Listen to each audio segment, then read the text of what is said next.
Guys, welcome back to our DJ mini blogs. ನಾನು ಎಷ್ಟೋ ದಿವಸ ಆದಮೇಲೆ ವಾಯ್ಸ್ ಕೊಡ್ತಾ ಇದ್ದೀನಿ.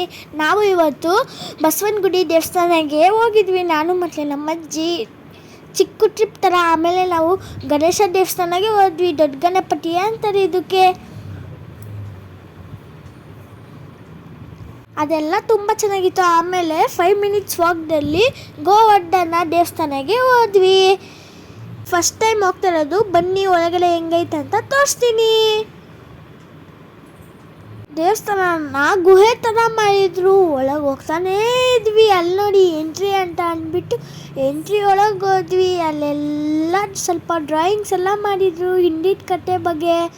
ನಾವೆಲ್ಲ ನೋಡ್ಕೊಂಡು ನಮ್ಮ ಅಜ್ಜಿ ಎಲ್ಲ ಸ್ಟೋರಿನೂ ಅಂತ ಹೋದ್ರು. ಆಮೇಲೆ ಇಲ್ಲಿ ನೋಡಿ, ಕೃಷ್ಣ ಫುಲ್ ಬೆಟ್ಟನ ಇಟ್ಕೊಂಡಿರೋ ದೇವಸ್ಥಾನನ ಕಟ್ಸಿದ್ದಾರೆ.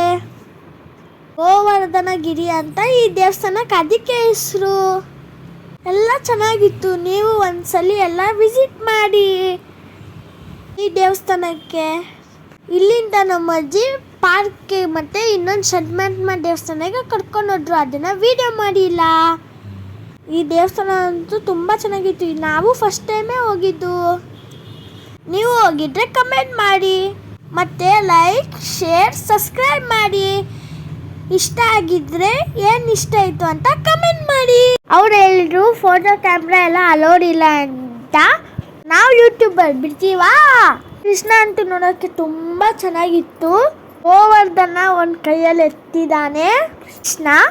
ಹಳೆ ಕಾಲದಲ್ಲಿ ರಾಜರದ್ದು ದೇವಸ್ಥಾನ ಇರ್ತೈತಲ್ಲ, ಆ ಥರ ಫೀಲ್ ಆಯಿತು. ಮತ್ತು ಈ ಮಗು ಕೃಷ್ಣ ಥರ ನನ್ನ ಹತ್ರ ಆಟ ಆಡೋಕ್ಕೆ ಬರ್ತಾಯಿತ್ತು. ನಾನು ಅದ್ರ ಜೊತೆಗೆ ಆಟ ಆಡಿದೆ ಸ್ವಲ್ಪ ಹೊತ್ತು.